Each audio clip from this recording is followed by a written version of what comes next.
Hi, my name is Chris and I lead the School of Worship here in Perth. This is part one of a 12-part series where we're going to look a little bit more in depth at what topics are covered in a typical School of Worship. In this part one, we're going to look at knowing the one we worship. Jeremiah 9 tells us we shouldn't boast in our wisdom or in our wealth, but if we're going to boast, we should boast that we know God. Paul, writing at the end of his life in the book of Philippians, says, I want to know Christ. This was a man who had visions and revelations and had been mightily used of God, but his heart cry at the end of his life was, I just want to know Jesus more. We see in the life of David that he was a person that continually sought to know God more, so much so that he has become a model of what worship looks like even unto our day.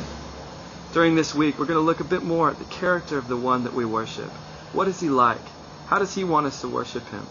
We're going to look at our own hearts and see how do they compare to the heart of God.